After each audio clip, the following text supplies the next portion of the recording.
Nico bip bip, ouais ça vient de commencer. C'est les cités, ça prend pas la C. Ouais, c'est bon, elle est bien mise. Wesh l'équipe, c'est pas... Wesh l'équipe, les amis, c'est parti pour une nouvelle vidéo. You know me, bro. N'oublie pas de t'abonner. Cette vidéo elle est dingue, les amis, parce qu'on a... J'ai jamais suivi les vidéos de ce gars, mais je le connais parce qu'il est célèbre. Norman, il est parti en garde à vue. Ah, c'est le gars, je le connais, mais j'ai jamais suivi ses vidéos. Mais je le connais quand même. Booba réagit. Hippie Gims, vous savez, Booba Gims, toujours les mêmes choses. RK qui sort un album. SDM parle de Tchakola. Hamza fait son retour. Fade up. Fade up. Qui pour une petite vidéo que tu viens de dire. Bah l'équipe, comme d'hab, c'est Dido sur 73 aujourd'hui. Je vais pas te faire de moins trop de casser les couilles. Juste, ouais, j'ai fait une nouvelle veste pour les personnes qui ont remarqué. Enfin bref, n'hésite pas à mettre un petit commentaire, on commence à cliquer tout de suite. Bah l'équipe, pour commencer cette petite vidéo que tu dis lundi, on a Hamza qui a annoncé son retour. En gros, il a mis un message en story qui dit Big annonce demain, 3 petits points. Et il a mis un emoji, c'est des yeux. Donc je pense que demain il y a un son de Hamza qui va sortir. Donc son retour quoi. Ensuite il y a le youtubeur Norman qui a été mis en garde à vue pour viol et corruption de mineurs. C'est vraiment un truc de fou. Et il y a tout le monde qui en parle sur Twitter. Il a été mis en top tweet depuis ce matin. Et bref, je vais vous lire l'article de Libération. En gros on peut lire. Le youtubeur Norman Tavo en garde à vue pour viol et corruption de mineurs. Norman fait des vidéos. A été placé en garde à vue ce lundi 5 décembre dans le cadre d'une enquête préliminaire confiée à la brigade de protection des mineurs. Il est actuellement interrogé sur des faits de corruption de mineurs et de viol, impliquant plusieurs jeunes femmes. Et je vais vous lire la suite. En gros, ils ont dit 6 potentielles victimes interrogées par la justice. Le 8 juillet 2020, Maggie Desmarais, une fan québécoise âgée de 16 ans au moment des faits, l'accuse sur Instagram, capture d'écran de messages à l'appui, de l'avoir manipulée pour obtenir des photos et vidéos à caractère sexuel, envoyées par Snapchat, et d'avoir exercé une emprise psychologique en 2018. Lui avait alors 31 ans. Après avoir déposé plainte à l'été 2020, elle a témoigné à visage découvert et en vidéo sur le site Urbania, où elle a évoqué un petit jeu malsain d'attachement affectif. J'étais jeune, je l'admirais, je suis tombé facilement dans le panneau.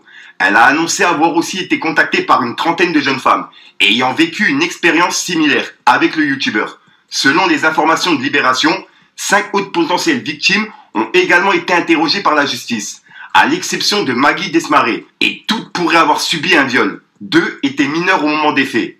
Et juste en dessous, ils ont dit Norman fait des vidéos, est une icône de la première génération qui a grandi avec Internet, à l'instar de Cyprien, Mister V ou Hugo tout seul.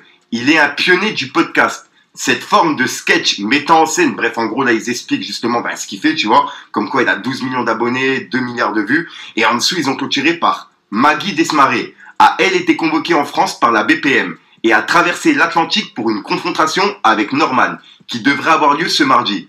Donc là, Oh, c'est crazy, les amis, c'est fou. Donc elle avait 16 ans au moment des faits. Aujourd'hui, elle se lève comme ça. Elle avait 16 ans, ça veut dire que aujourd'hui, elle doit avoir 21 ou 22, I don't know, bro, de ce que je lis. Donc, pourquoi pendant tout ce temps, elle n'a rien dit? Aujourd'hui, elle se lève. C'est fou quand même, les amis. Faut faire attention quand tu réussis dans ta vie. Ça arrive à énormément de personnes. Regardez, frère. Et Neymar, frère. Cette fille, frère, a voulu finir sa carrière comme ça, frère. Mais alors qu'il n'a rien fait. Ça arrive à plein de gens, frère. À plein de gens. Si tu n'es pas intelligent, tu vas tomber dans le panneau, frère. Tu vas tomber dans... Hey, j'étais jeune. Come on, man, frère. Réfléchissons quand même, frère. Il avait une emprise sur moi. Je suis au Canada, il est en France, frère. Il n'est jamais venu te voir au Canada, frère. On est dingue, frère. C'est fou quand même, frère. C'est fou. Faites attention, les amis. Quand vous réussissez dans votre vie, frère, faites attention parce que ce genre de truc, ça peut vous arriver, frère. Ah, c'est le gars, bro. Mais normal aussi, frère. Qu'est-ce qu'il est allé chercher, frère? Je suis une fille de 16 ans, frère. How is possible, bro? Comment tu vas aller, frère, draguer une fille de 16 ans? Tu sais qu'elle a 16 ans, frère. Comment tu vas faire ce truc? C'est pas possible, mon pote, frère. a traversé l'Atlantique pour venir faire une confrontation avec Norman par rapport à ce qu'elle l'accuse, quoi. Donc voilà, l'équipe. Dites-moi dans les commentaires ce que vous en pensez, mais sur le coup, je m'y attendais pas du tout. Ensuite, on a Bigor que j'ai partagé plusieurs fois en vidéo. Et ben, il a sorti un nouveau clip qui s'appelle Budot Life 5. Et c'est disponible depuis quelques jours, l'équipe. Je vous le mets en description pour les personnes intéressées. Ensuite, on a Booba qui a réagi par rapport à cette affaire avec Norman. En gros, il a repartagé justement un passage de BFM TV qui parlait de l'affaire de Norman. Et juste après, il a piqué Gims. En gros, il a repartagé l'interview que je vous ai parlé il y a quelques jours de Gims avec Mehdi Maizi. Et on peut voir qu'il a dit l'explication de J'y arrive pas by Maître Gims.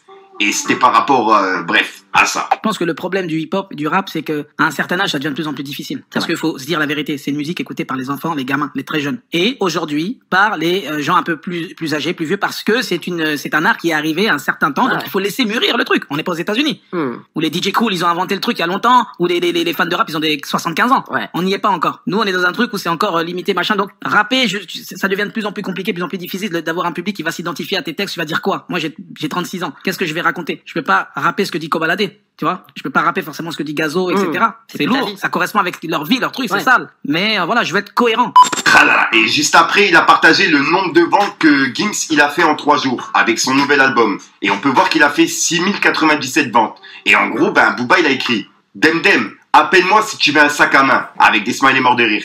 Ça va devenir compliqué. Hashtag Mozart. Et il a mis un drapeau pirate. Ensuite, Booba, il est fou, frère. Il attend, frère. Il est trop fort. Il est très malin, frère. Si tu fais une faute, Booba, il va t'attaquer, frère. Ah, sir God, bro. Il risque de te terminer sur cette faute que tu as faite. Ah, sir God, bro. On a parlé de Gazo, qui a fait un concert au Zénith. Et il a invité plusieurs rappeurs. Je vous ai fait une petite compilation hier dans ma vidéo actu. Et il a également invité le collectif guadeloupéen Sandy Criminel, qui a interprété 3 titres. Donc franchement, respect à Gazo. Franchement, respect à lui. On a RK qui a annoncé la sortie de son nouvel album, qui sortira vendredi, et qui va s'appeler Mentalité. Et dans l'album, on a Soul King, Mig, Guy Besbar, Eva et Kobalade, en featuring justement dans l'album. Donc voilà, c'est dispo vendredi l'équipe. Ensuite, il y a Maes qui a repartagé un message d'un mec qui a écrit Maes, je crois qu'il a gagné le clash. Et il a mis un smiley du genre c'est pas de sa faute. Et en gros, Maes il a écrit hashtag LPEF. En gros, la piraterie est finie. Maes il a gagné quel clash? Quel clash il a gagné? Il a gagné quel clash? Nous on aimerait bien savoir quel clash. Contre qui? Contre Rof? Contre qui? On aimerait bien savoir. Je sais que le clash n'est pas encore fini. Si Booba, ça faisait au moins une semaine qu'il n'a pas répondu, j'allais dire que il a gagné ce clash. Il a gagné quel clash, mon pote? Shut the fuck up, bro. Va boire du lait, frère. Il faut aller dormir, mon pote. Et voilà. Et là, il fait clairement référence au clash avec Booba, quoi. Et juste après ça, il y a Booba qui a fait une sorte de réponse par rapport au message de Maes. En gros, il a repartagé le top de Apple Music. Et on peut voir que l'album de SDM, il est dans tout le top, en gros. Et il est numéro 1 avec le son Monsieur Ocho. Et Booba, il a écrit la piraterie n'est jamais finie. Et il a identifié SDM et il a mis numéro 1, hashtag 1. Ensuite, on arrive bientôt à la fin de l'année et il y a la page Rap de France qui a regroupé le top 10 des artistes les plus écoutés sur Spotify en 2022. Et on peut voir qu'en numéro 1, on a Jul, ensuite Nino, Gazo, Damso, PNL, Naps, Orelsan, Chacola, The Weeknd, Nekfeu. Et en gros, dans le top 10, il y a 9 rappeurs. C'est vraiment un truc de ouf. Comment le rap, il domine en ce moment. Non, en France, les gens ils écoutent beaucoup les Français parce que c'est vrai que les gens ils écoutent certains artistes américains, tout ça. C'est comme aux États-Unis, frère. Les États-Unis, les gens ils écoutent pas trop, frère, les autres artistes. Les gens ils écoutent plutôt parce qu'ils comprennent anglais, donc ils écoutent plutôt les artistes, frère, américains, tout ça. C'est vrai que des fois des artistes, frère, londoniens, tout ça, mais les trucs ça se font, frère. C'est comme en France, c'est vrai que, frère, aux États-Unis, ils ont un style particulier, des trucs comme ça. Mais Nino, moi, je pensais que Nino, il allait être premier et Jules allait être deuxième. Je sais que Jules, il est vraiment écouté. Ah, ça regarde, bro. Je sais. J'écoute pas sa musique, mais je sais qu'il est vraiment écouté parce que des fois, je vois des annonces. Il est bon. Ensuite, il y a SDM qui est passé en interview sur la chaîne Move. Et dedans, il a parlé justement des artistes avec qui il s'entendait bien en studio. Et il a parlé de Chacola. Et franchement, sur le coup, ça m'a fait grave plaisir. Regardez. Le son était bouclé. C'est quel artiste avec qui tu t'entends vraiment le mieux en studio? Avec qui ça glisse de ouf? Je te dirais, franchement, il y en a beaucoup. Hein.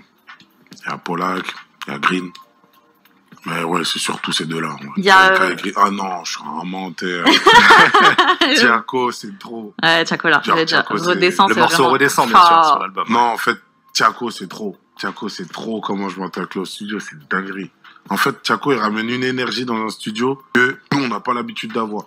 Genre, t'as vu, nous, mon équipe, quand on écoute un son qui soit lourd, ouais, un son même, il est lourd de ouf et tout. Vous êtes stoïque. Tout le monde est comme ça. C'était sûr.